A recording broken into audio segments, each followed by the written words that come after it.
Salve, salve, fã da velocidade! Seja muito bem-vindo, seja muito bem-vinda! Chegamos com mais um Pelas Pistas, o podcast mais veloz da internet brasileira. Nossa contagem regressiva já para o programa número 100. Estamos no programa número 85 do Pelas Pistas.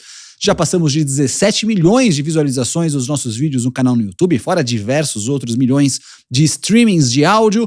Já somos quase 60 mil inscritos também no nosso canal, muita coisa bacana. Muito obrigado pela sua companhia. Então já aproveita, like no vídeo, se inscreva no nosso canal, compartilhe com os fãs da velocidade. Fim de semana, Grande Prêmio do Japão da Fórmula 1. Vamos falar também sobre os testes da Fórmula Indy, falar sobre dados históricos do automobilismo. Então vamos juntos para mais um programa. Eu sou o Thiago Alves e estou aqui hoje, até abrindo a nossa câmera, com o Christian Fittipaldi. Christian, tudo jóia? Opa, tudo bem, Thiago? Tudo beleza? Nelson? Cadê o Nelson? Nelson, cadê você? Nelson tá muito chique. Cadê? Tá aí? Não tá escondido embaixo da mesa? Acho que ele falou que era um bar, era um tal de Barcelona, que ele ia. Entendi. Ele tá brincando de carro de corrida lá, né? Então. Foi andar de LMPS. A gente LMS. aqui trabalhando e ele brincando de carro de corrida. O mundo é injusto. Tá certo. Aqui, ó. Em homenagem, aqui, ó. O Nelson, tá? Tá assumindo aqui a posição de honra. Aqui, ó. Então, lembrando todo mundo, esse final de semana foi o Grande Prêmio do Japão. A última dobradinha brasileira na Fórmula 1.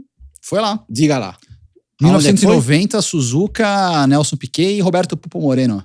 Então, os dois e Benetton. Os dois de Benetton. Então, por isso que o Nelson tá aqui com a gente hoje. E é uma coisa curiosa, eu tava vendo uns vídeos antigos, até coincidentemente eu vi um dessa prova. Foi a prova em que aconteceu o acidente de helicóptero antes, né? Umas semanas antes, uns dias antes, do Alessandro Nannini. Acho que foi na semana da corrida. Acho que foi na semana da prova. Não, acho que foi que eu tava bem próximo naquela época, porque foi 90, eu comecei de Fórmula 1 em 92, mas se eu não me engano, aconteceu na terça-feira. Tá. E meio que foi de última hora que o Moreno teve que ir pra... Aconteceu terça ou quarta-feira. E daí, ligaram pro Roberto e ele teve que embarcar no primeiro voo e assumir o comando. E fizeram uma entrevista com a TV italiana, a Rai fez, com o Nelson dentro do carro, naqueles momentos de grid, que era até um pouco diferente do que é hoje, né? Porque o piloto ficava mais tempo no carro, enfim. Fizeram uma entrevista com o Nelson e via satélite ao vivo com o Nannini. Aí o Nannini no hospital. Isso daí eu não sabia. E o Nelson ali conversando e tipo, não sei o quê, melhoras, vem aqui, daqui a pouco você tá de volta, e falando umas coisas em italiano que eu não entendi. Talvez foi até bom que eu não tenha entendido, porque os dois tinham uma liberdade pra falar assim. Então fez uma entrevista dentro do carro. E quando o Nelson teve o acidente em Indianápolis... Em 92. Fizeram o contrário. O Nannini estava na prova de Mônaco, não correndo, mas ele estava no circuito. Mas o acidente do Nelson foi em Imola. Não, o acidente do Nelson foi o de Indianápolis. O de Indianápolis. Não, o de Indianápolis... Sim, então, em 92. A gente tava correndo em Imola. Eu tenho certeza não, tudo bem, mas que eu tava correndo. Mas quando teve o Grande Prêmio de Mônaco... Tá. No Grande Prêmio seguinte eu já estava em recuperação, o Nelson, tá. E aí o Nannini fez o contrário. O Nannini na pista, não correndo, mas estava lá no autódromo e falando com o Nelson nos Estados Unidos. Que loucura, né? Ironia do destino, né? E os dois falando. E depois tem até uma outra que eles ficam se provocando. No Grande Prêmio do Brasil, em 93. Vou até mandar pro Nelson esse vídeo. Tá ali conversando com o repórter da Rai. E aí eles ficam tipo, ele falou, eu e o Nannini, a gente fica se brincando, porque eu quase perdi o pé e ele perdeu o braço. Então, sabe, um brincando com o problema do outro. Agora, quando eles fizeram a primeira gravação, será que o Nannini já sabia que ele ia ter aquela dificuldade? Não, ia ser impossível ele conseguir voltar? Ou, de repente, ele tava levando meio que na brincadeira, espírito esportivo, e aí, te vejo daqui 2 corridas, mas, na verdade... a carreira de Fórmula 1 acabou, né? Então. Não sei, porque ele chegou a fazer um teste depois. Não, ele fez alguns testes. Inclusive, fez um de Ferrari. Testou o Benetton. Testou o Benetton também. E daí ele acabou correndo de DTM. Sim, de Alfa Romeo. De Alfa Romeo. Daí ele fez uma carreira... até que relativamente longa depois lá na DTM, correu algumas temporadas e daí chegou uma hora, acabou. Não sei se a gente falou aqui sobre o acidente do Nini, foi um acidente de helicóptero que ele teve teve uma parte do braço foi decepada, depois fizeram um implante ali de novo, não sei se o termo técnico é esse, mas Se tiver algum médico, depois me corrija aqui, depois se eu falei alguma besteira, mas colocaram o braço de novo, mas ele não conseguiu pilotar de Fórmula 1 algo, guardar as proporções semelhantes ao do Kubica. Eu acho que ele não chegou a perder o braço, antebraço em si, mas ele perdeu 80% dos movimentos da mão. E isso acabou dificultando muito a condução dele num carro de Fórmula 1, né? Ainda mais naquela época que você tinha que trocar de marcha. Sim, total. Você estava muito mais... você estava muito mais dependente de você ter um corpo humano funcionando 200% comparado com hoje em dia. É isso. Você fazia ponta-taco Fazia. Na Fórmula 1? Assim, Opa, senão a marcha não entrava. Tinha que fazer? Não, tinha que fazer, senão não entrava. Inclusive... Nossa, eu tomei muita bronca porque eu tava destruindo todos os sincronizados lá do câmbio. Beleza. Por isso que o seu Minardi... Porque o meu ponta-taco às vezes não era dos mais perfeitos, né? E daí eu dava aquela enfiadinha na marcha, porque a curva ia chegando, eu ia fazer o quê? Ia ficar naquele falso neutro? Não. Enfiava a marcha. Mas de Fórmula 1 até que não foi tão ruim. Aonde foi pior para mim foi na Indy. Em 96, porque não, desculpa, em 95 e 96, porque o que aconteceu? Em 94, na Fórmula 1, eu acostumei a andar a temporada inteira com câmbio automático. Andando com câmbio automático... Automático, você diz, é sem embreagem. Sem embreagem, exatamente. Só trocando na borboleta. Só trocando aqui na borboleta, e daí, ou ponta-taco, o motor fazia sozinho. Então, eu meio que acelerava e freava, não fazia mais nada. Quando eu fui correr de Indy, eu voltei com um câmbio sequencial, tradicional, que tinha que fazer ponta-taco, tudo isso foi em 95.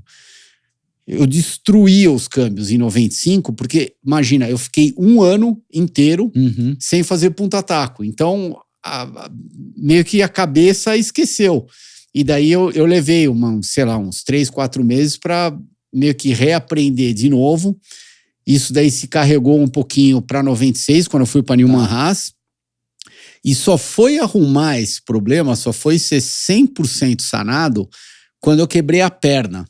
Por quê? Porque quando eu quebrei a minha perna direita, eu fiquei, 55, 56 dias fora, né, fora do cockpit. Quando eu voltei, eu tive que aprender a frear com o pé esquerdo. Eu aprendendo a frear com o pé esquerdo, consequentemente, eu acabava guiando um carro de corrida exatamente que nem uma moto. Então, o timing do ponta-taco ficou perfeito. E eu fui de um cara destruindo os sincronizados para quase que não tinha que trocar o ano inteiro. Era perfeito. Abri o câmbio do Christian, sem problema nenhum. Abri o câmbio do Christian, sem problema nenhum. Mas por quê? Porque eu tive que aprender a frear com o pé esquerdo, então daí o meu ponta-taco veio do meu pé direito. Entendi. E quando que mudou pra não precisar mais usar embreagem na Indy?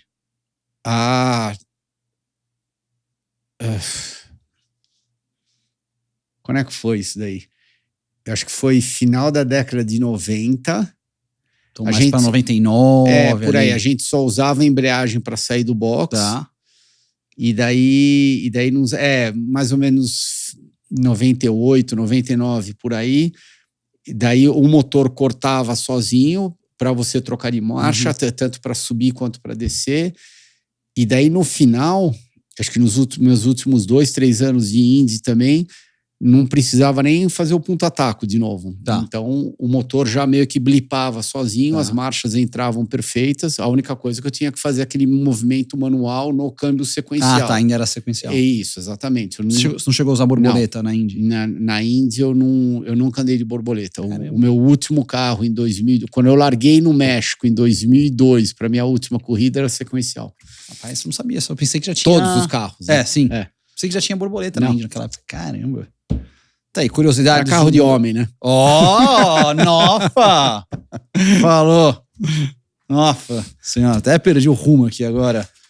Não é à toa, né? Que ele é o nosso muso do esporte. Ele é engraçado, tem aquela revistinha nossa, a dele, né? Ele esconde na hora da gravação, Christian. Se eu soubesse que ia gerar tudo isso, eu teria calado a minha boca, não teria falado nada, ele entendeu? Esconde a revistinha dele. Não, ele não perdeu a oportunidade, mas tudo bem, vai. Meu contrato diz isso. Turma, vamos lá falar do Grande Prêmio do Japão de Fórmula 1. Mais uma vitória de Max Verstappen. 1-2 com Sérgio Pérez. Prova que teve também o terceiro lugar do Carlos Sainz, o espanhol que chegou no seu 3º pódio em 3 provas que ele competiu. Tá fazendo um grande ano. Qual que foi, senhor Christian Fittipaldi, o seu balanço do Grande Prêmio do Japão, mais em linhas gerais, antes de entrar em detalhes? Antes de entrar em detalhes, eu acho que um clássico Grande Prêmio do Japão, a pista lotada, ao contrário do que todo mundo geralmente espera do Japão, o dia estava bonito. Sempre no final de semana do Japão tem um dos 3, às vezes até 2 dias que é uma chuva realmente intensa. Isso quando não tem nenhum resquício de furacão passando por lá. Esse ano foi só no treino de sexta. Exatamente. Que mas nada comparado com a média que realmente chove. Teve um ano que teve um tufão, os caras tiveram que fazer o quali no dia da corrida. Na verdade, furacão e tufão é a mesma coisa, só que um é no... tá. Um é no lado esquerdo e outro é no lado direito do mundo. Tá. Então, por exemplo, lá nos Estados Unidos é furacão. Tá. Lá no Japão é tufão, mas tecnicamente os dois são a mesma coisa. Que eu achei? A pista, apesar de Suzuka, inclusive, aqui ó, é uma das pistas que a gente escolheu, tá aqui. Tá atrás de mim. Tá aqui bem aí atrás. Apesar dela ser uma classicona, né, comparado com todos os outros autódromos de Fórmula 1, ele existe, você tinha até comentado, desde quando? Década de 62 foi construída a pista. Tá, 62 foi construído, deve ter passado por uma reforma antes de receber a Fórmula 1 de novo no final da década de 80. A primeira GP do Japão lá foi em 87. Então, o que me chamou a atenção, essa corrida especificamente, que eu estava analisando bastante in-car, situações diferentes de corrida, é que Suzuka está ficando estreito para normas das pistas modernas, pistas atuais. Ela está bem diferente do que é uma, sei lá, Abu Dhabi da vida, enfim. As pistas modernas hoje em dia... Tipo Xangai, que a gente vai ver na próxima, que é um circuito de 2000 e pouco. Mas Xangai tá mais ou menos no meio. Eu tô falando essas últimas, as mais modernas. Você coloca o quê? 10 carros, 15 carros lado a lado. Ô, louco. 15 não. Só se for o Circuito das Américas, lá, que cabe... Que aí escala. Não, mas sério mesmo. Uns 8, 10 carros você coloca lá na reta. Agora, você pega a Suzuka, você faz a primeira curva direita, a segunda, vamos usar aquele incidente lá do Ricardo como exemplo. O in-car do Magnussen, a hora que você olhava, mal e mal, cabe 2 carros e daí sobra um pouquinho de espaço no meio, um pouco de espaço do lado de dentro, mas não cabe um carro inteiro, não cabe outro carro inteiro no meio. É só 2 carros. Então, o que eu quero dizer, a pista para padrão moderno, ela é uma pista estreita, desafiadora, muito difícil. Tem algumas curvas, principalmente aquela sequência de S, sobe, desce, aquela que o Tsunoda mandou por fora. 2 vezes. 2 vezes mandou muito bem. Mas tem umas características muito interessantes, porém é uma pista que, no aspecto de tamanho, dimensão, ela está ficando desatualizada. E por que ela está ficando desatualizada? Eu nem acho que é tanto culpa da pista, e sim culpa dos carros que não param de crescer. A gente já comentou isso várias vezes sobre Mônaco, né? Todo mundo reclama, Mônaco é a pior corrida do ano, é uma procissão, é isso, é aquilo. Eu vou reenfatizar aquilo que eu já disse 10 vezes. Não é porque é uma procissão, não é porque é Mônaco, é porque um dos problemas de Mônaco é que os carros são muito grandes. Hoje em dia, os carros que correm em Mônaco são no mínimo 30%, 35% maiores do que aqueles que corriam na década de 80, 90. Então, você tira esses carros da década de 80, que são os mesmos carros que corriam lá em Suzuka, e compara com um carro moderno hoje em dia e põe para andar lá em Suzuka, você está ficando com pouco espaço, um espaço para os competidores correrem um contra o outro. Um exemplo disso foi, inclusive, na hora que o Lando passou pelo Hamilton, lá no final da reta. Sim. Se o Hamilton não colabora aquela hora, tudo bem, ele veio pela linha de dentro para tentar defender a posição dele, mas se ele não colabora aquela hora, o Lando não ia passar. Não ia. Então, e o Lando estava numa posição mais forte, ele estava num ritmo mais forte, ele desceu a reta mais embalado, então não tem o que o carro da frente faça, só que o Hamilton meio que colaborou, ele resolveu optar pela linha de dentro e ficou pela linha de dentro. Então, eu acho que Suzuka, pro padrão atual dos carros, está começando a ficar um pouco apertado. Concordo, realmente. Mas Suzuka, você falou de Mônaco. Suzuka também sempre foi um circuito de muito mais, talvez, prazer pro piloto do que de corridas espetaculares. Tivemos corridas espetaculares, 2005, aquela que o Kimi e o Alonso vieram do final, o Kimi passa o Fisichella na última volta, mas assim, são raras as corridas que você fala, não, essa corrida aqui, Suzuka, foi espetacular. Mas a sensação que eu tenho que pro piloto é fenomenal andar lá. Não, sem dúvida. Eu te dou até 2 exemplos diferentes. Quando eu fui correr em Suzuka pela primeira vez, senão eu não sou tão ruim de números assim. Eu acho... Vou até pesquisar aqui, 92, né? Eu acho que eu virei 41 lá. 42 ou 41. E a pole acho que deve ter sido 38, alguma coisa assim. Hoje em dia, eles estavam classificando o quê? Quanto que foi a pole desse final de semana? Eu tô engatilhado com a tua sessão classificatória aqui. Ó, a pole position foi do Mansell, então, 1:37.3. Tá. E eu virei 40 ou 41. Deixa eu ver aqui se aparece o seu... Espera que eu tenho que entrar, vou ter que entrar em inglês aqui, não. Bom, mas aonde eu também estava tentando chegar, Thiago, é que a dinâmica da pista, porque os carros foram ficando cada vez mais rápido, ela mudou muito. Aquela 130 voltando, aquela curva extremamente rápida, voltando para o box, a penúltima curva antes da chicane, a última curva antes da chicane, na minha época, para você fazer aquilo flat, era um Deus nos acuda. Você tinha que dar umas 8 respiradas no meio da reta, daí a última, você falava, agora vai.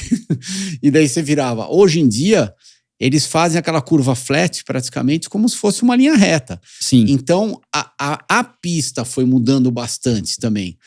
De repente, tá no momento, do mesmo jeito que a Fórmula 1 precisa atualizar os carros a cada X anos, de repente tá na hora de Suzuka passar por uma situação de ser reatualizada de novo para conseguir trazer aquelas dificuldades que uma vez tinha na pista de Suzuka, no final da década de 80, começo dos anos 90. Hoje em dia, tem vários setores da pista de Suzuka que não é mais tão desafiador para o piloto. Então, de repente, quem sabe fazer alguma modificaçãozinha lá em Suzuka, um pouquinho aqui, ali. A 130R foi uma das poucas curvas que teve uma grande modificação, assim, relativamente grande modificação. Eles abriram um pouquinho mais o ângulo para fazer pé cravado nos últimos anos, assim. Então foi um dos poucos pontos que mudou. Então até piorou ainda, porque era mais desafiador. Agora tá mais flat. Isso. Exatamente. Agora fica praticamente... Quanto você falou que você andou lá? Eu acho que foi 41, se eu não me engano. Foi no quali você fez 42.6. 42.6. E a pole desse ano do Max 1:28.1. Então, nós estamos falando de 9 segundos de 92 para 2024. Então, é uma diferença bem grande, bem significativa, aonde a cada 5 anos a gente mexe na regulamentação dos carros, só que, de repente, ninguém encosta nos circuitos. Será que os circuitos, eu não estou falando mudar eles a cada 5 anos, mas será que eles não deveriam passar por um revamp a cada, sei lá, a cada 15 anos, por exemplo? De repente mudar um pouquinho o ângulo de uma curva icônica, mudar uma zebra, mudar isso, aquilo. Talvez sim, talvez eu só tô jogando aqui no ar uma coisa para se pensar. Cara, tô vendo aqui sessão classificatória de 92. Cara, tem gente que vira e fala... Eu entendo que o Max tá ganhando com certa facilidade, mas não. Fórmula 1 tem graça. Antigamente era equilibrado o negócio. O Mansell fez 1:37.3 no quali. Patrese foi o segundo, 8 décimos atrás. O Ayrton foi o terceiro, 1 segundo atrás do Mansell. O quarto colocado, que foi o Berger, de McLaren, 2 segundos,9 atrás do Mansell. 3 segundos. 3 segundos do pole. Então. Ó, você que foi o 12º colocado, que classificou à frente de Ferrari, está 5 segundos de Minardi, 12º tempo, 5 segundos e 2 atrás do pole. Você largou na frente do Alesi de Ferrari, que foi o 15º. Teu companheiro, o Gianni, foi o 14º. O último foi acho que esse cara nem deve ter corrido, esse Naspet aqui. Emanuele Naspet. 10 segundos atrás do Mansell. Brigou comigo no campeonato de Fórmula 3000. Tá. Não. Brigou até o final. Entendi. Sei que você tinha brigado com ele. Até o final da temporada. Inclusive, eu cheguei a correr de karts com ele, na época que eu tinha 15, 16 anos. E daí a gente foi fazendo as nossas carreiras, ele lá na Europa, eu aqui no Brasil, América do Sul, Inglaterra, tudo. E daí a gente foi para a última corrida do ano. Ele tinha uma chance pequena, tá? A decisão do campeonato de 3.000 ficou entre o Zanardi, eu e o Zanardi, tá. e ele tinha uma chance muito remota de ganhar também. Entendi. Boa. Detalhes da prova. Vamos lá, Christian. Vamos falar sobre... O que você achou daquele passão lá do Russell lá no Lando? Foi bonito também. Do Russell no Lando ou do Lando no Russell? Não. Do Russell... Não, mais no começo da prova ali? Não, no final da prova, quando ele se meteu por dentro lá na chicane. Foi bom. Lá, esse é outro exemplo, que você vê o quanto que os carros estão grandes.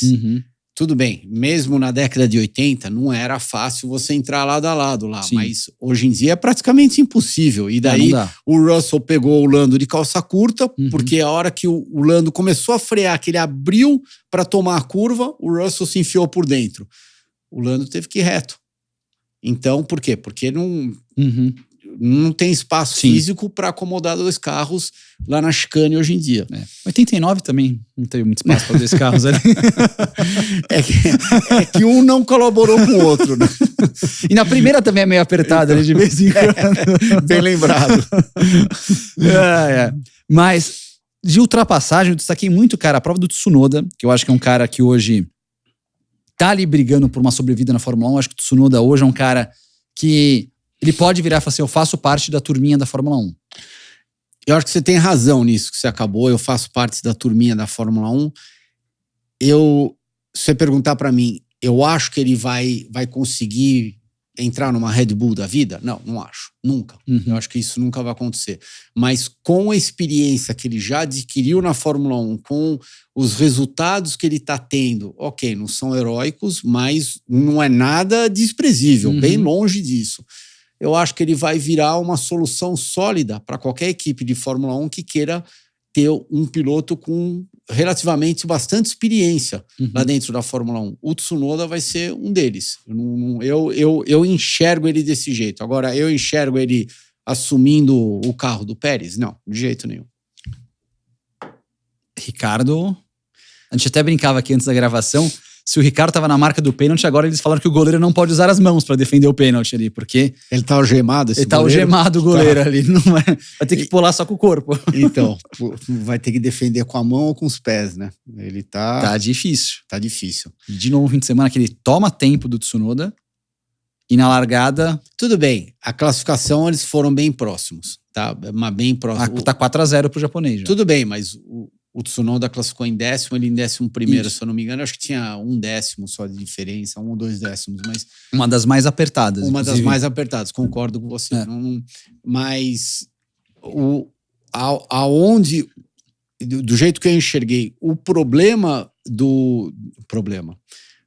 que aconteceu com o Ricardo não foi o incidente com o Albon, e sim a largada fraca dele, a largada ruim dele que acabou desencadeando aquele incidente. Porque se ele não tivesse largado mal, ele não teria se colocado naquela posição. Ele teria passado o Tsunoda, que também não largou tão bem. Então ele tendo largado, não vou dizer magnificamente bem, mas normal, ele não teria se colocado naquela posição e com certeza não teria gerado aquele incidente lá na primeira curva. Desculpa, lá na segunda curva. Lá na terceira curva. Agora, foi incidente de corrida? Foi. É lógico que vai ter o cara que é mais fã do álbum, vai falar o Ricardo viajou, vai ter aquele que é fã do Ricardo, vai falar o álbum não tinha espaço para entrar lá, ele queria enfiar um carro de Fórmula 1 enorme, do jeito que é, numa curva por fora onde é flat, onde você sabe que você não vai passar. Se não é flat, você freia muito pouquinho lá naquela primeira curva, aquela lá para a esquerda. Então, eu acredito que o problema do Ricardo foi na hora da largada e não ele ter se colocado naquela bagunça toda. Daí aconteceu aquele incidente. Infelizmente tirou o álbum da corrida. O carro dele foi danificado, né? Que é o carro do Sargent. Exatamente. Então tá voltando lá para Inglaterra para arrumar. Então mandaram o carro de volta lá para Inglaterra para arrumar o carro, para mandar daqui, sei lá, uma semana de volta para a China, para vamos tentar de novo.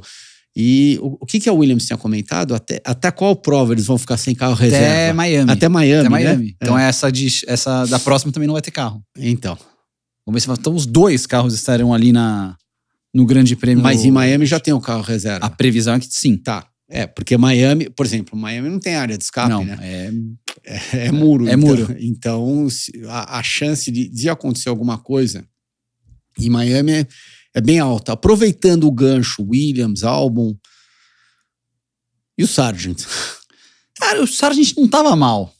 Na corrida. Como performance. No treino, assim, ok, mas no padrão Sargent... Ok, por quê? Porque padrão Sargent. A gente já acostumou a ver ele batendo no treino. Mas na corrida ele tava indo relativamente bem até. Tudo bem, mas não é... Relativamente bem. Eu acho que eu vejo o Sargent com dois problemas. O ritmo, ok, claro. Você vê que ele é abaixo. Mas acho que tem alguma coisa de preparação física. Porque o final da prova do Sargent, ele morre. Todo final de prova do Sargent, ele tá andando... é o pior momento dele. Então acho que tem alguma coisa, sabe, de ordem? Preparo físico. Não, pode ser. Ele até mudou muito. Fez uma pré-temporada forte esse ano. Mas você percebe que o final de prova do Sargent, ele é ladeira abaixo. Ele cansa muito mais do que os outros. Eu acho que é físico. Se você perguntar pra mim do Sargent, bom piloto, mas... Não nível Fórmula 1. Exatamente. Eu acho que tá aquém do nível dele. E não porque o que aconteceu com ele em Suzuka esse final de semana, de novo. Sim. O que já vem acontecendo há praticamente um ano. A gente sempre vê ele bater num treino. E, de novo, assim que ele bateu, ele foi lá no rádio, a primeira coisa que ele falou, ele pediu desculpas. Ou seja, ele cometeu um erro. E eu acho que, às vezes, as pessoas esquecem, né? Você pilotar um carro de Fórmula 1, quando você chega naquele nível mais alto, que é muita pressão em cima, é muito compromisso, não só com a equipe, mas com os patrocinadores. Não é só a pilotagem em si, não é só você ser rápido. É você ter a certeza que no momento que você não pode fazer erro, você não vai errar. E, de novo, ele cometeu um erro. E, de novo, por causa desse erro, acabou prejudicando ele durante o treino. Ou seja, se ele não tivesse errado, se ele não tivesse batido, ele teria tido mais hora de tempo na pista. Será que ele não estaria melhor preparado para a corrida? Será que exatamente isso que você acabou de comentar? Sabe que na hora da corrida ele estava num ritmo bom? De repente, se ele não tivesse batido no primeiro treino, ele estaria num ritmo melhor ainda na hora da corrida. Então, é uma bola de neve e às vezes é muito fácil a gente fazer as análises dos pilotos. Não, porque fulano guia, aquele é rápido, o outro não é. Só que não é só isso. É uma combinação de uma série de fatores que acabam desencadeando praticamente o teu resultado final daquele fim de semana. Então, você tem que estar em cima do lance o tempo todo para justamente você se colocar numa posição boa. Quem tá muito à frente do Lance é o companheiro dele, que é o Alonso, que fez um fim de semana muito bom. Lance Stroll. O trocadilho foi bom, isso foi legal. Você falou de ritmo. O Alonso falou que ele teve um dos seus melhores finais de semana de pilotagem na Fórmula 1, nesse fim de semana. Só que ele ficou 42 segundos atrás do líder e isso não é atraente. E até perguntaram, pô, mas se o Toto te ligar... Falou assim, ó, no caso da Mercedes tá mais atrás ainda, então não sei se ficaria mais atraente andar num carro que tá pior do que o meu. Acho que a gente já tinha discutido sobre isso no último final. Que eu até questionei. Falei, lá no último programa. Será que realmente vale a pena ele ir para a Mercedes? Justamente, a gente não sabe o que tá cozinhando lá na Aston Martin. De repente tem uma surpresa muito grande cozinhando aí na Aston. A Aston vai conseguir dar aquele reviravolta ou vai conseguir se colocar numa situação bem mais forte. Então, não sei, de repente vale a pena pro Alonso continuar lá na Aston. Eu vou reenfatizar aquilo que eu já disse, 10 vezes. Eu adoraria ver um Sainz e um Alonso. Eu vou concordar com você, menos na Mercedes, porque o nível de performance entre uma Aston e uma Mercedes hoje em dia é bem parecido, mas eu adoraria ver ou um Sainz ou um Alonso numa Red Bull. Sobre a Red Bull, a gente vai falar um pouco mais sobre o mercado de piloto daqui a pouco, mas eu achei uma fala do Max interessante sobre isso. O Max falou assim, eu duvido que a Red Bull contrataria um piloto de 42 anos. Eu enxergo isso porque vai contra os princípios Red Bull de tentar promover os pilotos júniores ou os pilotos jovens deles. Mas vamos voltar a meio que bater na tecla daquilo que a gente já discutiu várias vezes. Quem sabe é só um tapa-buraco de uma temporada. E com um cara que é campeão do mundo. Que eu acho... Você pode falar o que você quiser do Alonso, a experiência que ele tem, a bagagem que ele traz junto com ele. E é um cara que hoje em dia tá guiando pra caramba. Mas acho que eu tenho 2 pontos interessantes. Primeiro, acho que o tapa-buraco é mais... Eu já até falei isso no programa. É muito mais pra Mercedes do que pra Red Bull. Quem tem um tapa-buraco, entre aspas, vaga é a Mercedes, que é a vaga, teoricamente, do Kimi Antonelli, que ou deve ir pra 25, 26, se realmente chegar na Fórmula 1.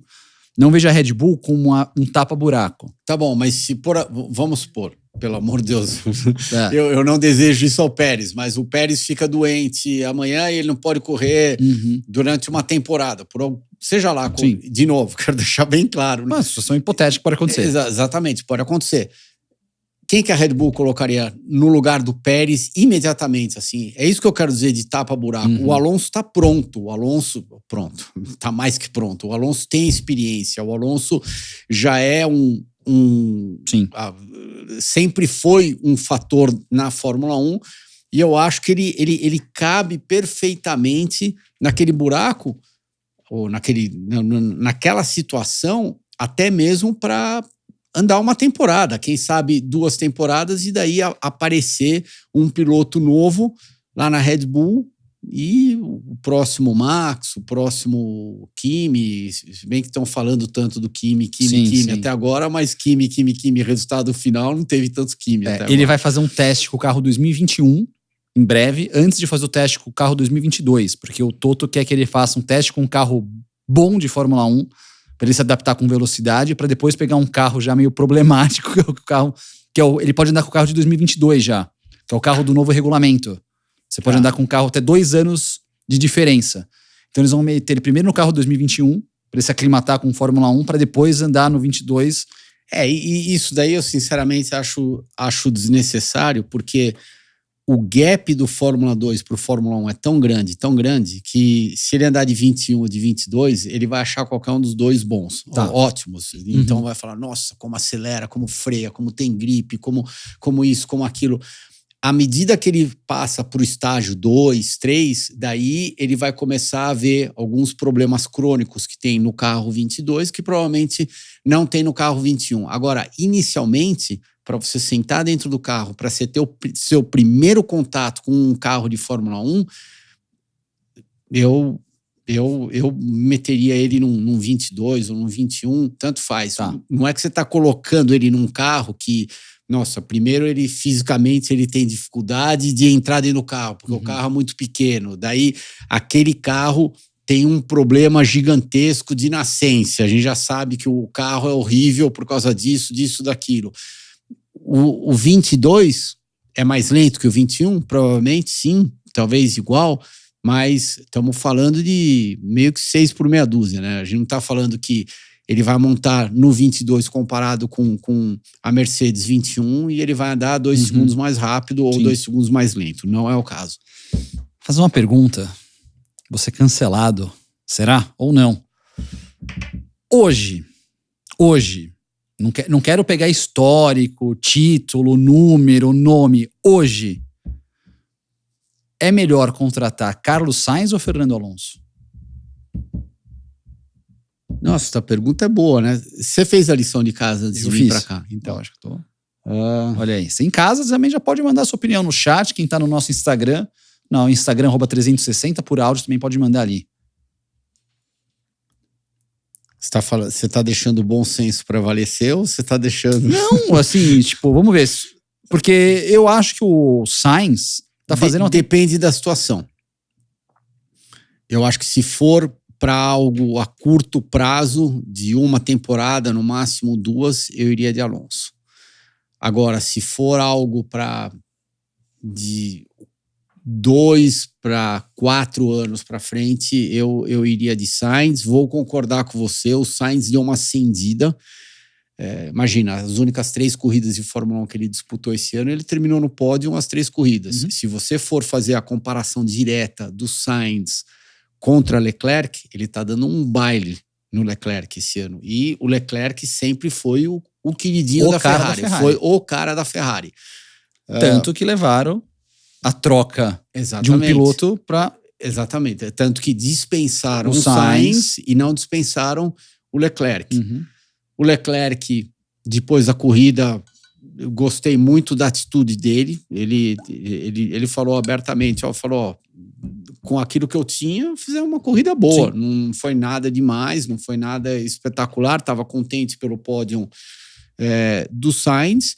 E agora é meio que ele estava com um problema de aparentemente ele não tá gerando temperatura suficiente na volta de classificação dele. Então eles estão tentando entender se ele precisa trazer o pneu, se ele precisa aquecer saindo do box um pouco mais rápido para conseguir entrar naquela janela operacional perfeita, ou se ele fazendo isso, ele já vai desgastar o pneu antes de abrir a volta. Ou seja, então tem uma série de combinações de temperatura de pneu, com pressão, desgaste o próprio desgaste do pneu, dependendo da pista que você está. Então, você tem que tentar alinhar. O mundo ideal, perfeito, é fazer tudo aquilo funcionar exatamente na mesma volta. E eu acho que ou pelo menos foi isso que o Leclerc comentou, que ele está tendo um pouco de dificuldade esse ano, principalmente comparado com as outras temporadas, que claramente, ele era o cara da Ferrari na hora da classificação. Ele deu um baile no Sainz nos últimos 2 anos e... Em quali. Essa situação mudou. E na maior parte das vezes, tudo bem, o Sainz ganhou uma corrida, ele não ganhou, mas ele era um cara bem forte na hora da corrida. De repente, esse ano, deu uma virada desde legal. Ano passado, porque eu pego esse destaque, em vitórias, tá 3-3 quando os dois correm juntos, nos últimos 3 anos. Então, lá na Ferrari. Na Ferrari, o tempo de Ferrari, 3-3. Tá, que tá o Sainz ganhou em Silverstone, ganhou em Singapura e ganhou esse ano. Ganhou esse ano. Sim. Agora, se você pegar, as últimas 2 temporadas e meia, O Leclerc ganhou as 3 em 22. Então, mas... Não, em 22, Tá, fazendo uma análise por temporada, as últimas 2 temporadas eu vejo, se eu fosse dono de equipe, tivesse que contratar um dos dois, eu iria de Leclerc. Esta temporada, claramente, se eu fosse o mesmo dono de equipe e tenho que contratar um dos dois, eu iria de Sainz. Eu vejo o Sainz atravessando uma fase melhor que o Leclerc. Pode ser que o carro novo tenha adaptado um pouco mais ao estilo de pilotagem do Sainz do que do Leclerc, mas este ano, Carlos Sainz está na frente. Os outros 2 anos, eu ainda iria de Leclerc. É isso aí. Inclusive o Will Buxton, que é o repórter da Fórmula 1, aquele que aparece no Drive to Survive, fazendo aquela pausa dramática para olhar para a câmera, para falar as coisas, ele comentou que ouviu o Toto Wolff conversando com o pessoal e que um piloto gigante fará um anúncio nas próximas semanas. Chuta, o que você acha? Então, ele diz que ele acha que é o Carlos, mas... Aí qual anúncio? Até jogo pra você aí. Qual seria esse anúncio gigante que um piloto poderia fazer? Qual seria? Envolvendo Carlos Sainz, envolvendo outro piloto? O que você colocaria? Envolvendo Carlos... Porque a Red Bull diz que não tem pressa para renovar para decidir o segundo piloto. Apesar que o Pérez quer decidir tudo em até um mês. O Pérez já quer se garantir. O Pérez quer. Precisa ver se a Red Bull vai querer, né? Não, mas hoje, o Pérez, por exemplo, no Japão, cara, ele fez o que se espera dele. Tomou um 10º no quali, ficou em segundo, foi segundo na prova. Então, assim... Até recebeu aquele rádio motivacional lá do Christian Horner, que então, é super difícil de acontecer. Sim, o cara até dava um susto pro Horner comigo falando hoje que aconteceu alguma coisa. Sim. O que não aconteceu na Austrália. Não, tomou um 10º, acabou... Foi 12 ou 8 segundos que ele chegou atrás do Max? Foi perto, não foi? Foi então, 8 segundos. Acho que foi 8 segundos, né? Então... Então, assim, ele fez uma prova, vamos dizer, pra garantir. Ele Sim, fez aquilo que fizeram para contratar ele. Exato. Agora, de novo, a Red Bull, você concorda comigo que ela estava um passo na frente de todas as outras? Então, será que se não tivesse uma Ferrari andando, fungando no cangote do Max, será que o Pérez é bom o suficiente para tirar aquela Ferrari de lá? Não sei. Sim.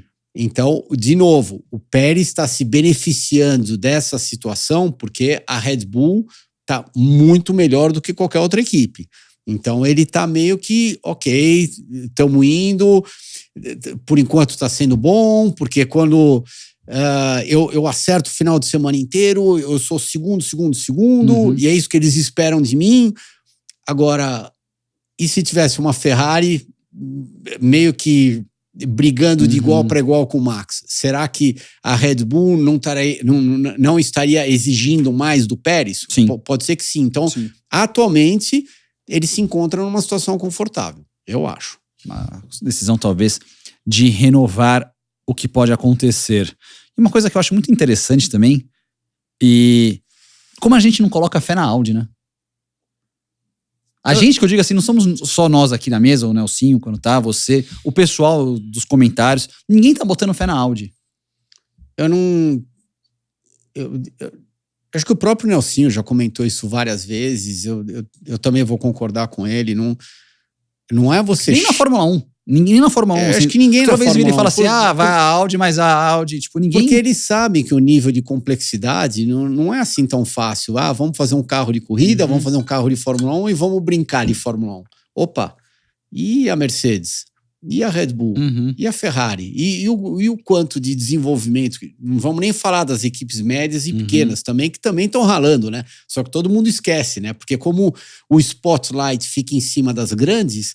Ninguém fala tanto da Haas, ninguém fala tanto lá, por exemplo, Alpine. Você acha que a Alpine está contente com os resultados que eles estão tendo, gastando a quantidade de dinheiro que eles estão gastando? Sim. Então, por isso que eu não vejo uma Audi entrando e dominando. Eu acho que eles podem ir bem. Eles podem fazer a primeira temporada ok, aqui e ali. Pode ser uma Haas que surpreendeu quando entrou. Lembrando que a Audi vai fazer motor. Então, mais difícil ainda, né? Não, é a faca dos dois legumes, como diria o Vicente Não, mas Mateus. é mais uma variável. É mais uma variável, então, que pode ser boa também. Pode ser bom, Thiago, mas eu sinceramente, eu não enxergo desse jeito. Eu acho que vamos atrelar o Sainz à Audi, porque é isso que está todo mundo falando. Sim. Se o Sainz foi saído da Ferrari, né? Ele saindo da Ferrari, indo para a Audi, ele tá dando um passo atrás na carreira dele. O que você acha? Quero saber também aqui em relação a isso. Eu concordo, eu também sou do time hoje que eu sou muito mais... Aquela coisa, é muito mais fácil você não ser do que você ser. Tipo, é muito mais fácil um negócio dar errado do que dar certo. É muito mais fácil você não ser campeão do mundo do que você ser campeão do mundo. Porque campeão do mundo é um só, e os outros não são. Mas, cara, tipo... Agora, a Audi, assim, não é uma montadora, um grupo que tá chegando de paraquedas em corrida. Tipo, eles têm um histórico, claro que Fórmula 1 é outra formiga, outro mundo. É outro mundo. Mas assim, eles não são iniciantes, sabe? Tipo, eles são gigantescos no mundo de endurance, protótipo, gigantescos recentemente. Mundo de Dakar, por exemplo, que exige muito, não só como piloto, mas também tecnicamente dos carros. Fizeram um carro elétrico que ganhou o Dakar. Exatamente. Agora, Fórmula 1 é outros 500 e a competição, o nível é extremamente alto. É difícil você ver outra montadora. Tudo bem, a gente teve o caso da Ferrari, tá fazendo Fórmula 1 e daí ganhou Le Mans ano passado, mas é difícil você ver montadoras, a mesma montadora fazendo duas categorias de nível, duas categorias bem de um nível altíssimo, tendo sucesso em ambas. Então, eu acho que isso vai dificultar para a Audi, não que ela esteja participando de qualquer outra categoria, porque ela saiu fora de tudo. Exatamente. Ela cancelou todos os outros programas, mas eu não acho que ela vai entrar na Fórmula 1 e ela vai dominar. Eu acho que ela até pode começar em bem, mas eu acho que vai levar alguns anos para isso acontecer. Então, mas é isso, tipo, ninguém considera a possibilidade do projeto Audi. Também acho que o primeiro ano vai ser difícil, mas ninguém considera a própria Red Bull. A Red Bull, que era Jaguar antigamente. Sim. Então, ela demorou. Demorou o quê? 3, foi rápido. 4... A Red Bull até que foi relativamente rápido para... Mas no mínimo 2, 3 anos, que eu nem lembro. 5 para disputar, para ser campeã. Então. 5 anos. 5, a gente tá falando de meia década. Tudo bem, mas... Não, a Alpine não... Nunca foi. Nunca foi. Tá bom, mas... Por isso que eu tô falando... Quer dizer, foi na época Benetton, depois Alonso, mas desde 2006, esse lenga-lenga que não vai pra frente.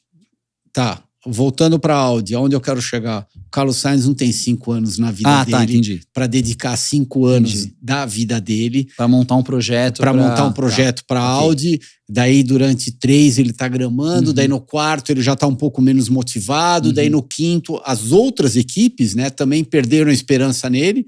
Que não tem nada a ver, é a única coisa que o cara tá desmotivado. Tem gente chegando. O cara, exatamente, muito bem lembrado. Tem os outros pilotos novos que estão passando pela escadinha Fórmula 3, Fórmula 2, que eventualmente querem entrar na Fórmula 1 também. É isso. Turma, assuntos do mundo da velocidade. Falando de Toto Wolff, a Mercedes tá perdida, hein? Se bem que tudo que a gente leu, ouviu, o Hamilton ele foi muito positivo a respeito do carro, que fazia tempo que ele não guiava um carro, que ele conseguiu entender o final de semana inteiro, comparado com os outros grandes prêmios, né, os outros 2, 3. Quase não teve que mudar nada no setup. Quase que não teve que mudar. A única coisa só que, aparentemente, o carro é lento. Eu acho que depois, não sei, parece que tudo veio com uma intensidade muito maior do que estava todo mundo esperando. E depois do final do campeonato de 21, a Mercedes nunca mais voltou a ser o que era. Mesmo como carro, performance na pista, tudo bem, ele teve o Russell ganhou no Brasil, o Hamilton meteu uma pole lá na Hungria, enfim, tiveram alguns momentos de brilhantismo aqui ou ali, mas para a maior dinastia da história da Fórmula 1 é pouco, né? É muito pouco. É muito pouco. Então, aquela Mercedes que a gente viu dominar o esporte durante o quê? Praticamente 10 anos, acabou. E eu acho que só melhora em 26 agora, porque 25 não sei se... 25 vai ser uma evolução desses carros, então provavelmente vai mudar muito pouco. E daí 26 é quando abre-se a próxima janela de uma mudança de regulamento drástico e sempre tem algumas equipes que acertam um pouco melhores e tem outras que vão penar um pouquinho mais e torcendo para a gente ver uma Mercedes voltar para o lugar mais alto do pódio. É isso, e o Hamilton torcendo para acabar logo o ano para ir para a Ferrari que tá... Realmente agora a gente tem acho que uma divisãozinha, só para encerrar o assunto Fórmula 1, a Ferrari definitivamente é a segunda força da Fórmula 1 hoje. Certo? Ou não? Eu acho que sim. Porque ano passado tinha, né? A Aston Martin aí alternava, tudo, mas hoje, cravado. Eu acho que, baseado nessas primeiras corridas dessa temporada, talvez a gente estaria esperando uma evolução um pouquinho mais da McLaren. A McLaren chegou e daí parece que ela não consegue chegar. Não consegue chegar lá. Não consegue chegar. Não, eu vou concordar com você.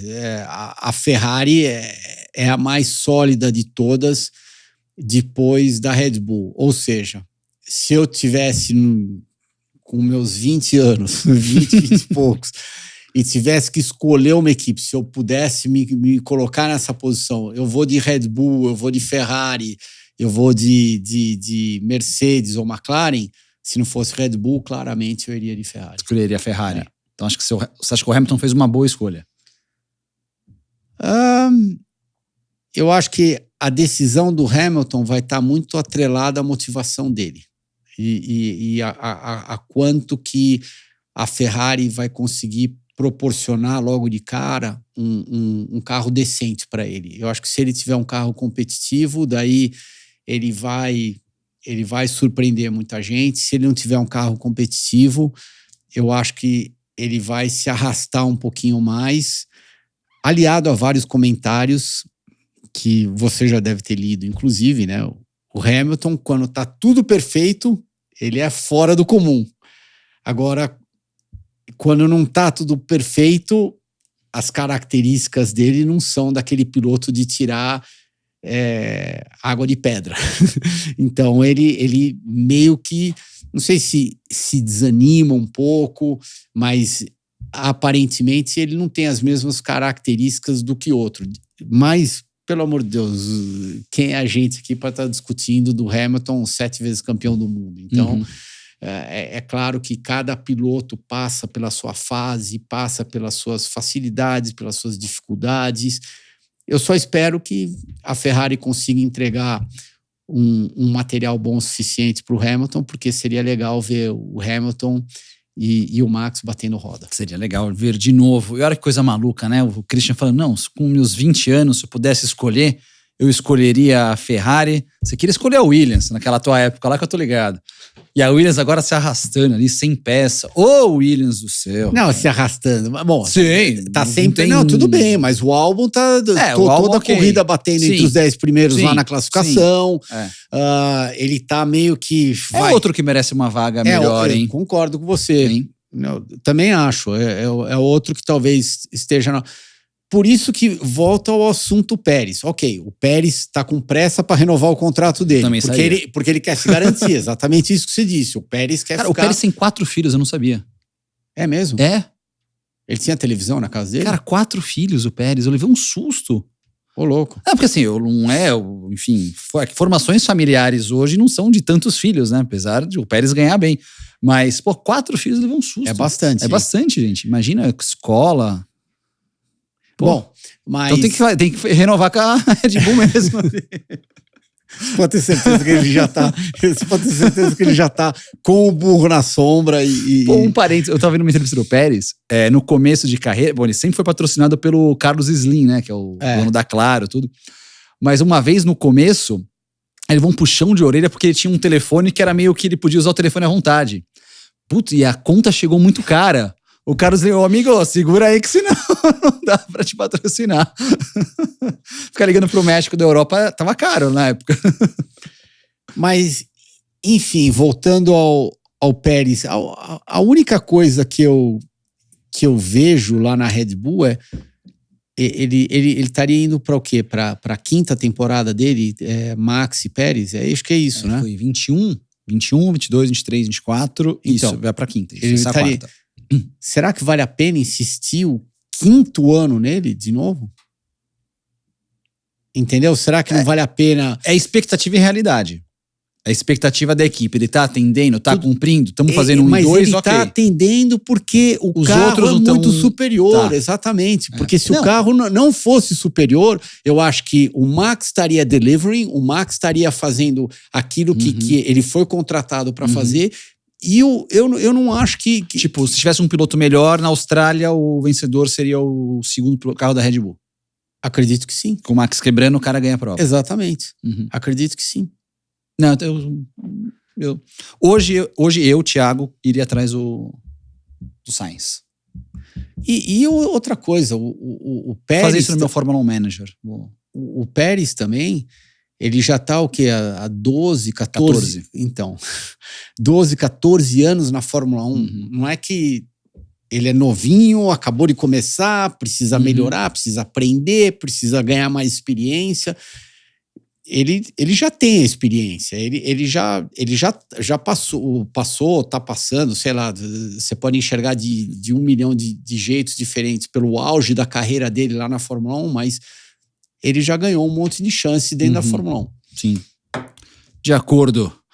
Próxima prova da Fórmula 1, Grande Prêmio da China, no dia 21 de abril. Também vamos falar disso nas próximas semanas. Aproveitar agora e fazer nosso momento pit stop de hoje. Momento pit stop dessa semana, vamos falar aqui com o Christian da largada mais complicada que ele teve na Fórmula 1, na sua carreira. E você? Hã? E você? Eu? Não, pra mim é largada, pra você a narração mais complicada. A narração mais complicada? Vamos fazer. Vamos fazer. Bora. Você narrando e eu correndo. Boa. Bora. Então vamos lá. Vai, quem começa? Começa você é a estrela do programa.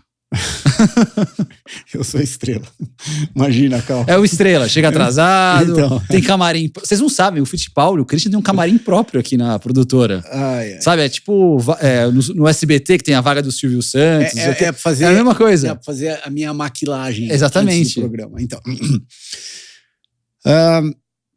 Eu não sei se foi a mais, mas que com certeza tá entre as top 3, foi a minha largada de Fórmula 3000 em 1991 em Le Mans, a penúltima corrida do ano. A penúltima. A penúltima. Eu sabia que eu estava na reta final. Era aquela.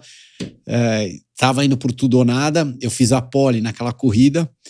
E Le Mans é o Bugatti, é o menor, né? Exatamente. É o Bugatti. Daí eu fiz a pole naquela corrida.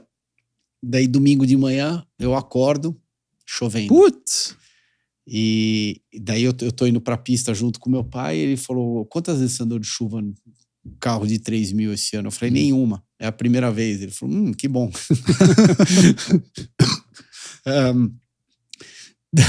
Daí domingo de manhã ainda teve o warm-up, colocamos um jogo de pneu de chuva, evidentemente como todos os outros. Eu saí, dei, sei lá, minhas 3 voltas, meia dúzia de voltas, tava tudo em ordem, acho que deu tempo para mexer em, de repente, algum acertinho no carro, que não tava tão confortável, e daí alinhar, levar o carro pro grid e acelerar na hora da corrida. Não tinha muito o que fazer, mas eu lembro eu no grid, o meu pai segurando o guarda-chuva e aquela pressão toda lá em cima, porque você tinha que fazer acontecer. A gente tava na reta final do campeonato, era aquela corrida e a corrida de Nogaro, que foi logo depois, e você não podia deixar acontecer nenhuma besteira no meio do caminho.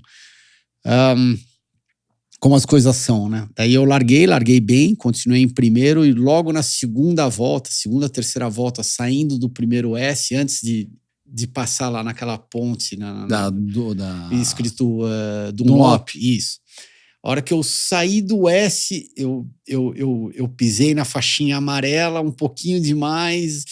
Daí eu falei, vai dar, não tem problema. Eu dei o motor um pouco cedo, o carro rodou pro lado de dentro da pista.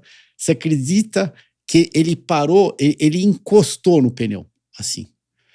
É a hora que ele encostou no pneu, eu, calma, respira, tipo, breathe in, breathe out, sabe? Muita calma nessa hora. Coloquei em neutro de novo, não deixei o motor cair, engatei primeira, saí bem devagarzinho. Devo ter caído para 7º, 8º, por aí, 9º. Eu não lembro, porque, enfim, alguns carros me passaram, mas o projetinho todo, rodada, voltar para a pista, durou, sei lá, de repente 8 segundos, 9, 10 segundos. Daí eu caí lá para trás, daí consegui recuperar e acabei terminando em segundo, se eu não me engano, aquela corrida. O Tamburini ganhou e eu acabei terminando em segundo. Mas, voltando a essa pergunta direta, no grid de largada com meu pai, o clima tava pesado. Não tava passando Wi-Fi. Não tava.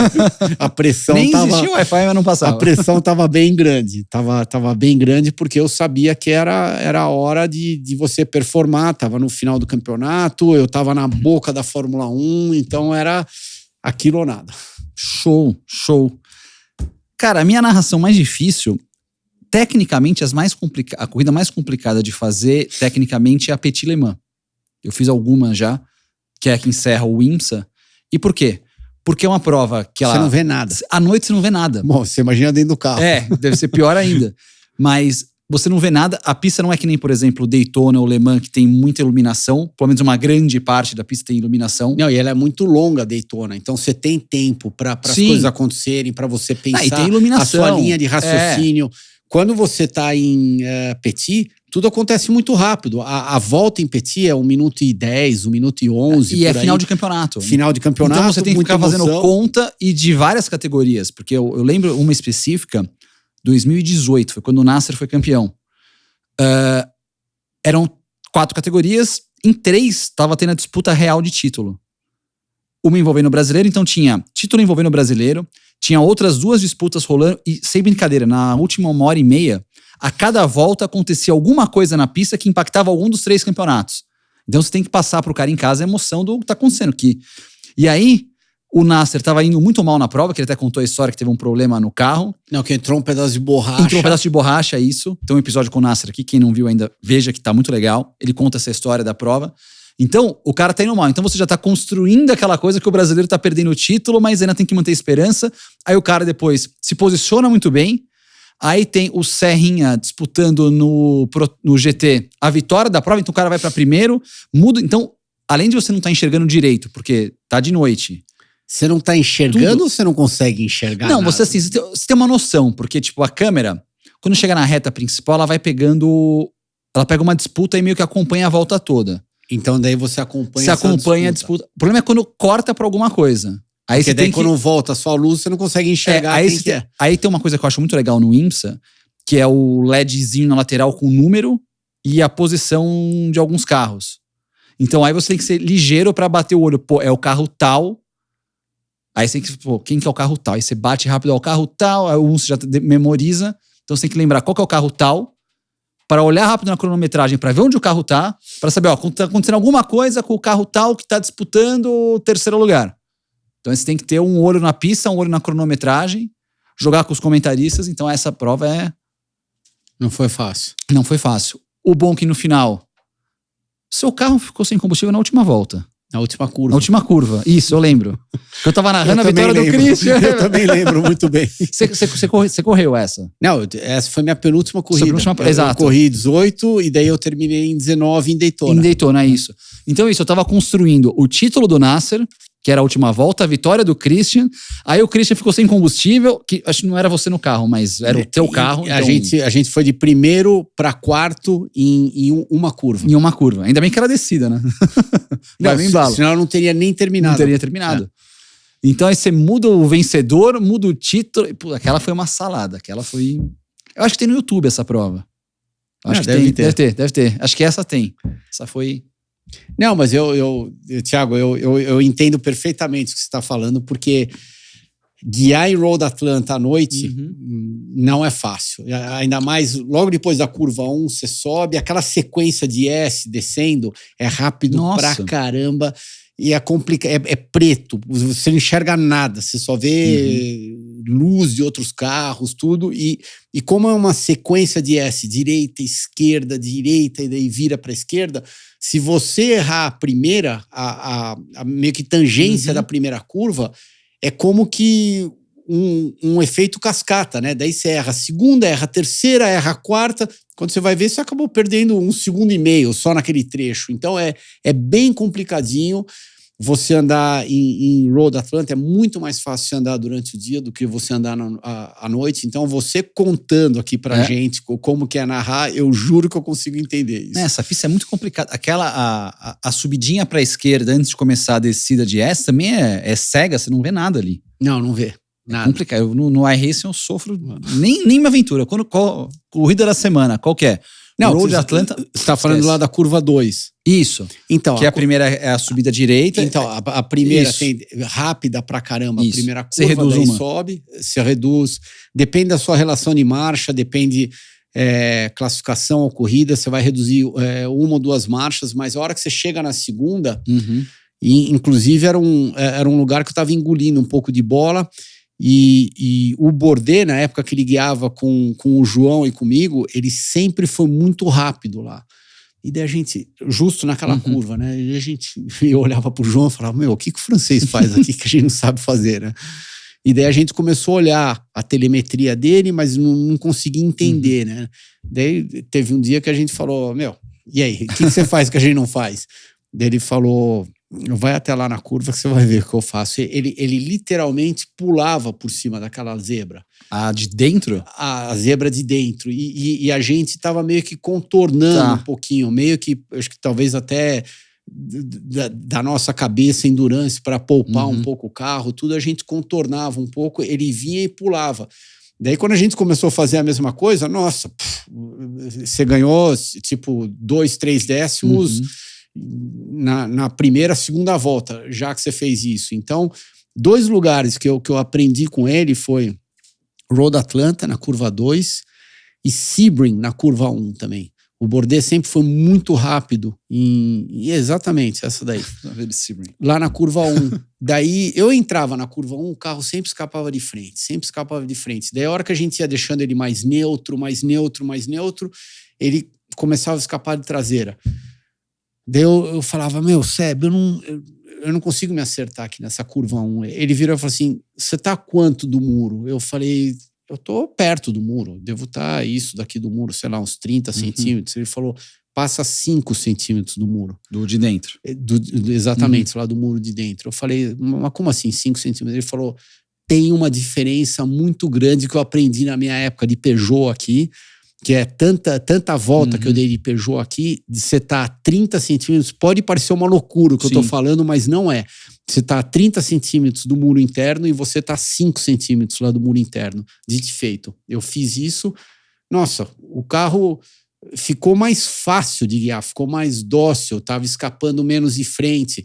Daí o que acontece? Como você ganha bastante aderência na frente e o carro escapa menos de frente na curva 1, você consegue andar menos carregado na frente, porque você ganhou aderência meio que de graça. Você andando menos carregado lá na frente, você ajuda a traseira do carro nas outras curvas. Então, foi uma combinação de uma curva que acabou ajudando a volta inteira. Então, os 2 lugares que eu devo muito pro Bordet é curva 1 de Sebring e daí a curva 2 lá de Road Atlanta. Espetacular esses detalhes aqui.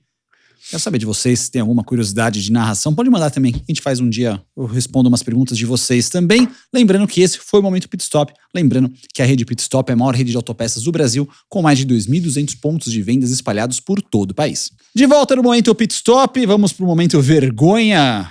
Te contar, viu? Resultado patético de Nelson Piquet Jr. e Thiago Alves, mas um resultado muito bom de Christian Fittipaldi no bolão. Parabéns, Christian, você assumiu a nossa liderança do bolão. Peraí. De Nelson Piquet Jr. e quem? Thiago Alves. Por que você falou baixinho? Não, assim? mas então, tô falando normal. Não. Acho que é o fone o problema. Tá. Entendeu? Acho que é o fone o problema. Tá bom. Lembrando que o nosso bolão, o Christian, ele era o lanterna com 23 pontos, o Nelson e eu tínhamos 24, e aí Christian acertou 12 pontos no nosso bolão. E vocês acertaram quantos? 10. Que pena, desculpa. Você acertou em Sainz em terceiro. Max em primeiro. Max em primeiro na classificação. Max primeiro na classificação. E eu quase acertei o 14º também. Você botou o Magnussen. Eu também. Então, mas o Magnussen chegou o quê? Em Acho que foi 12º Magnussen. Então, eu não vi o Magnussen. Ele foi perto. Foi 13º, 12º, alguma coisa assim. O Nelsinho... Acabou sendo Bottas, né? O quê? O 14º? Eu acho que foi. Então, acabou sendo... muita posição pra baixo pra decorar.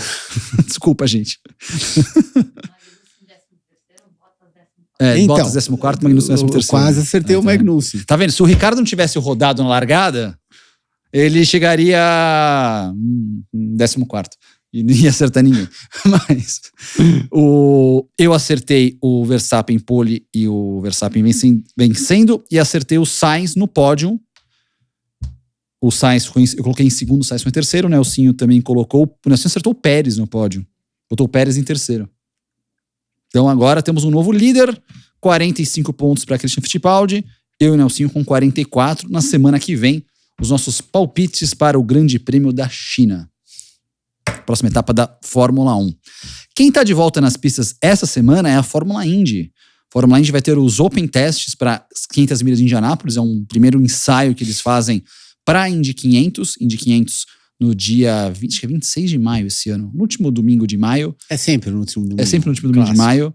Que vai ter Fórmula Indy, cobertura total nos canais ESPN e Star Plus. Esse ano vamos colocar o Christian para trabalhar na sessão classificatória também. Ele vai trabalhar no quali com a gente no sábado e no domingo anterior à prova. Mas, Christian, nós vamos ter... intenso pra gente, hein? Vai ser 2 finais de semana seguidos. 3, porque tem o Indy misto antes. Você tem razão. Tinha esquecido disso aí. E a classificação é bastante tempo. Eu tinha esquecido, eu não tinha realizado mais quanto tempo que era, porque é sábado praticamente a tarde inteira. São quase 7 horas no sábado e daí no domingo 5 horas no domingo. Então. 4, 5 horas no domingo. Com o Bump Day e com a definição da pole. O que? São os 9 mais rápidos? São os Fast 9, né? Então. Na Indy 500 são Fast 9. Vai ser legal. Então. Vai ser bacana. O que não tá bacana, e eu quero colocar isso na nossa discussão, é sobre a situação do Malucas. O Malucas, que foi contratado para a McLaren para ser piloto McLaren na Fórmula Indy, sofreu um acidente de bicicleta no começo da temporada, não correu até agora e pode não correr na próxima etapa, no dia 21, o Theo Pourchaire. E já faz tempo, hein? Porque ele sofreu esse acidente em janeiro. Foi janeiro? Foi janeiro. Não, eu achava que tinha sido fevereiro. Foi janeiro, perto da Daytona. Não foi logo depois de Daytona? Isso. Bom, quando cai. Mas já faz um tempinho. Para um incidente de bicicleta, só machucou a mão, só torceu a mão. Eu sinceramente achava que ele ia estar muito recuperado grave, né? agora. Tá bem grave. Tá meio que, por exemplo, a mesma história do Pagenot. Uma coisa meio Marc Marques, eu acho que assim, que foi mais a parte... O Pagenot não foi voltando. A última que eu ouvi agora é que parece que ele tá em condição de voltar, mas ele não tá tão confortável assim de voltar. Mas, de novo, eu ainda não conversei com ele. Óbvio que a próxima vez que eu encontrar com ele, eu vou perguntar para saber exatamente, e aí, o que aconteceu? Aconteceu alguma coisa que fisicamente você não pode voltar ou de repente você não é mais afim de fazer o que você fez a sua vida inteira. O Theo Pourchaire vai fazer uma sessão de testes. Ele pode correr, o Theo Pourchaire é o campeão da Fórmula... Mas ele vai fazer 2. No misto. Não tem nada a ver com o Indianápolis. No Indianápolis, o Tony Kanaan deve fazer o teste para a McLaren, no carro da McLaren, que seria o carro do Malucas. Então, já que eles não têm nenhum substituto, eu acho que o Tony é a pessoa perfeita. O Tony tem a mão gigantesca daquele lugar, tá? Claramente, ele sempre gostou muito de Indy, ele tem um conhecimento muito grande. Então, acho que para dar uma base para a equipe, o Tony é a pessoa perfeita para você colocar em Indianápolis para ele iniciar os testes. Se fosse no misto, eu colocaria o Tony. Hoje em dia, que ele está fora do carro há bastante tempo, não, eu não colocaria o Tony. Agora, Indianápolis é um caso à parte, é um caso atípico, onde a experiência do piloto conta bastante. E para Indianápolis, não só Indianápolis, mas especificamente em Indianápolis, eu sempre fui fã incondicional do Tony naquela pista. Então, eu acho que eles vão tomar a decisão correta se eles fizerem isso, e daí, eventualmente, quem é que vai correr no lugar do Tony lá para Indianápolis. Se o Malucas não tiver... Se o Malucas não tiver pronto, recuperado. Mas daí o quê? De janeiro ou fevereiro até maio é bastante tempo. Sendo que maio, você andar machucado no oval é 10 vezes menos difícil do que você andar machucado no misto. Então, um Malucas que não está numa situação perfeita, ele consegue acelerar lá no oval. E isso, eu te digo, imagina, quantos pilotos já não correram lá em oval com um braço quebrado, com mão quebrada, com enfim, até mesmo perna quebrada, porque você não tem que estar se mexendo tanto e você não tem tanto G frontal, G lateral, tanta ondulação que nem você tem num circuito de rua, por exemplo. O desgaste físico no oval é menor do que no misto? Muito menor. É porque a gente tem física, a gente tem impressão. O mental é muito maior. Muito maior no oval. Muito. Por exemplo, eu terminava a corrida numa Super Speedway, nossa, parecia que um caminhão de 80 mil toneladas tinha passado por cima de mim. Porque a velocidade é tão alta durante 3 horas e meia, que o teu nível de concentração é muito grande o tempo todo. Agora, o lado físico, nada, você está praticamente só fazendo isso dentro do carro. Você está tudo apoiado, né? A tua cabeça está apoiada, você está mais que afivelado, preso dentro do carro de um jeito nunca visto. Bem diferente de você andar no misto, de você andar ou no circuito permanente ou na pista de rua, onde você está pulando para cima e para baixo e segura o pescoço na hora da freada, daí tem o G lateral, daí tem a aceleração do carro. Então, é muito claro quando você desce do misto, o físico teu tá simplesmente acabado. Agora, quando você desce do carro no oval, principalmente no Super Speedway, a cabeça. Tava vendo uma prova sua, foi em 96, Michigan, que o André Ribeiro ganhou. Não foi a US 500, foi a outra de Michigan. Então, foi aquela do Emerson. Foi a do Emerson, exato. Foi a do Emerson. Foi a do Emerson. Do acidente dele, isso mesmo. A minha asa traseira voou logo no final da corrida, ou sei lá, com 3/4, 5. Eu fui entrar lá na curva 1, a hora que eu comecei a virar, assim, ela sumiu. Só que é até difícil eu descrever.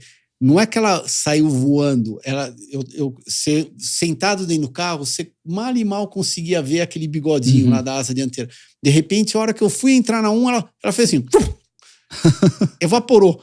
E daí, ou pegou uma pedra, ou quebrou, aconteceu alguma coisa. Daí eu tive que parar no box, trocar o bico para meio que terminar a corrida.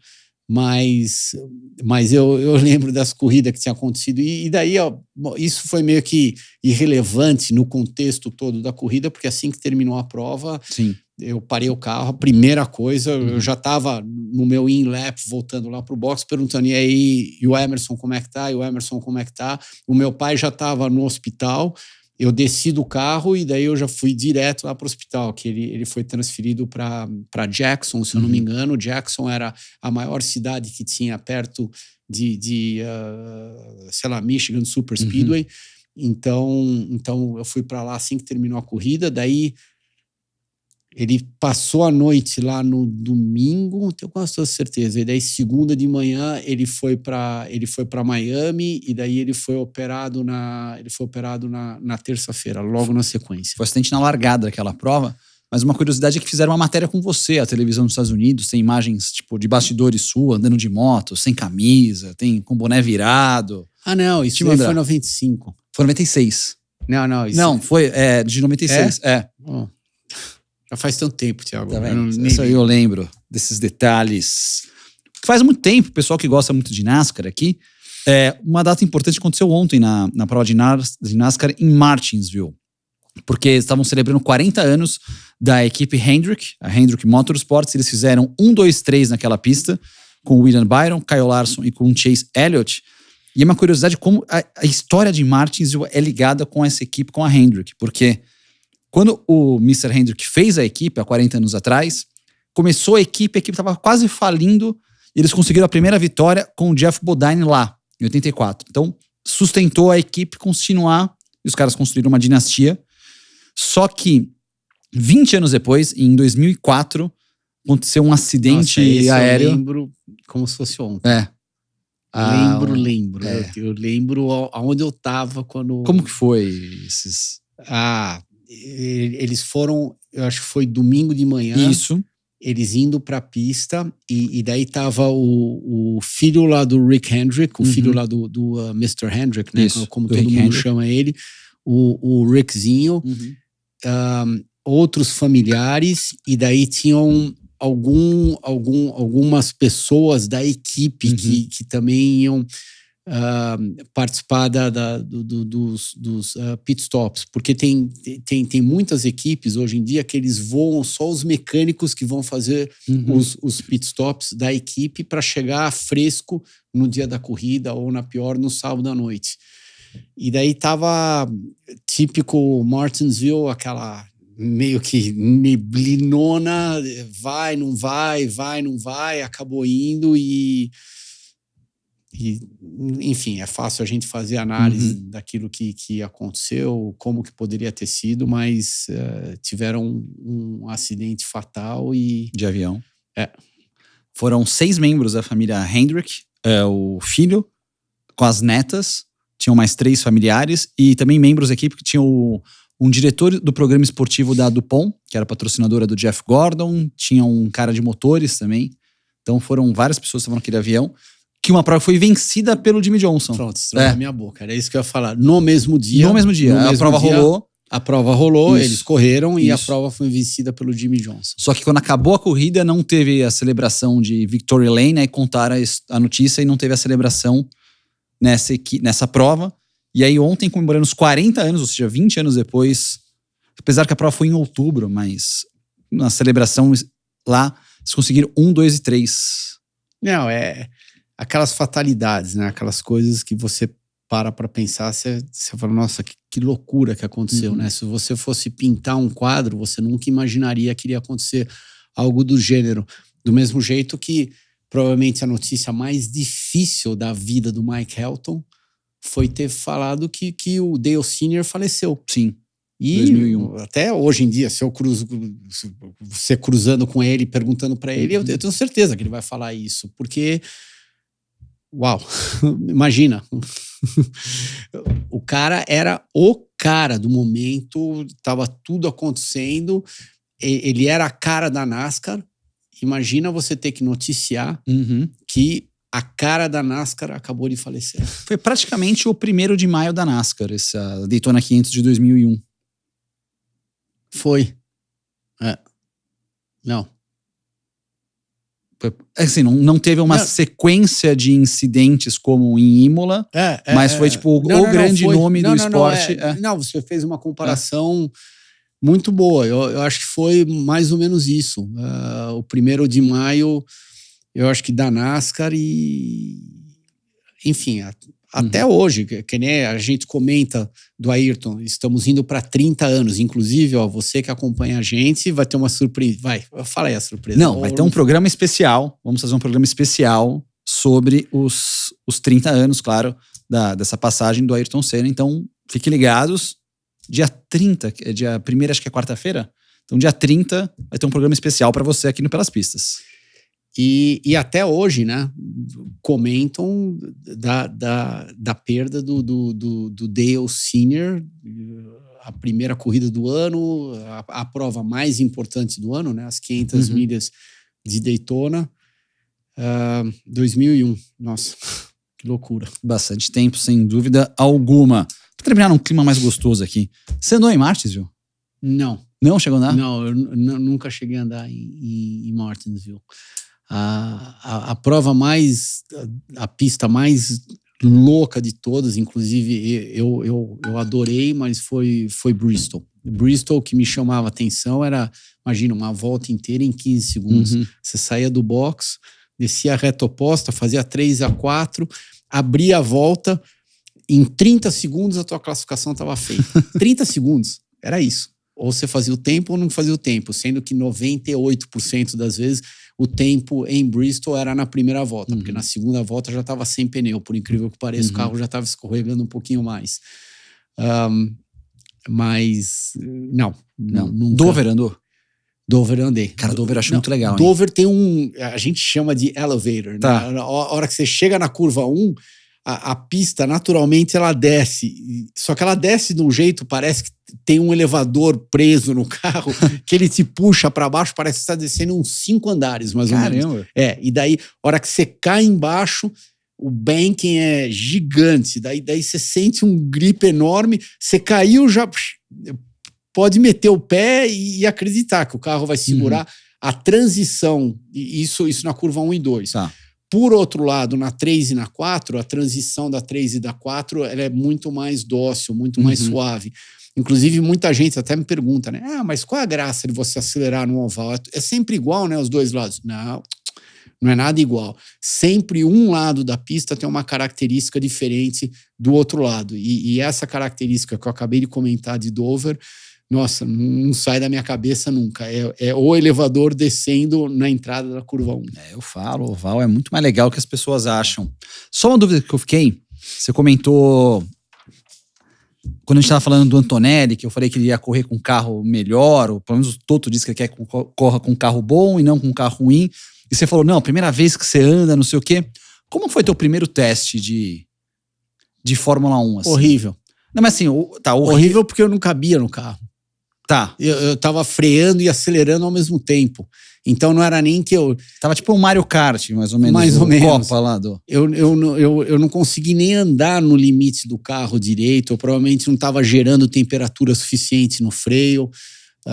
E daí quando eu fui para Barcelona, que foi meu segundo teste, daí foi outro mundo. Outro mundo mesmo. Tanto que eu fui para Paul Ricard a primeira vez... Sei lá, acho que a pistinha lá virava 1,5, 1,6. Eu tava tomando 3 segundos lá do Gianni.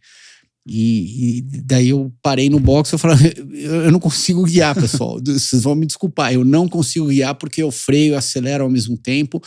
Daí a gente voltou para Minardi. Eu lembro que, sei lá, alguns dias depois eu fui para lá e daí passamos 3, 4 dias arrumando o carro inteiro. Ou seja... cortando o cantinho do monocoque aqui. A maior diferença que fez para mim foi a gente criou uma canaleta na frente da pedaleira. Então, o meu pé chegou a baixar mais ou menos uns